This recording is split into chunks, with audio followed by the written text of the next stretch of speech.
माझं नाव नरेंद्र नथुजी भांगे आहे। मी प्रकल्पग्रस्त कृती समिती कोराडी त्यांचा उपाध्यक्ष आहे। आज आम्ही इथे पत्रकार परिषद घेतलेली आहे। महानिर्मिती कंपनीने आमची जमीन घेऊन आम्हाला आजपर्यंत कायमस्वरूपी नोकरी दिलेली नाही, त्यामुळे आज आम्ही हे पत्रकार परिषद घेतलेली आहे। इतके वर्षानुवर्ष आमची जमीन घेतल्यानंतरही आम्हाला कायमस्वरूपी नोकरी न देता यांनी फक्त आम्हाला प्रशिक्षणार्थी म्हणून महानिर्मिती कंपनीमध्ये प्रशिक्षणार्थी म्हणून ठेवले व तुटपुंज मानधनावरती आम्हाला इथे ठेवलेले आहे। त्या विरोधामध्ये आम्ही याच्या आधी पत्रव्यवहारसुद्धा केला, पण महानिर्मिती कंपनीने त्याची कुठली दखल न घेतल्यामुळे आम्ही 5 तारखेला याच्या आधी आमरण उपोषण केलेलं होतं।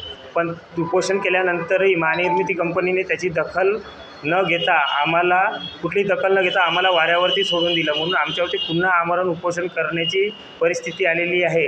म्हणून काल दिनांक 29 तारखेपासून आम्ही पुन्हा आमरण उपोषणास सुरुवात केलेली आहे आणि ही लढाई आम्हाला जोपर्यंत न्याय मिळणार नाही तोपर्यंत ही आमची लढाई सुरूच राहणार आहे। उपोषण स्थळाला आतापर्यंत कुठल्याही शासकीय अधिकाऱ्यांनी भेट दिलेली नाही। फक्त वेलफेअर ऑफिसर हा आमच्याकडे आलेला होता, त्यानंतर कुठल्याही अधिकाऱ्यांनी आमची दखल आतापर्यंत घेतली नाही।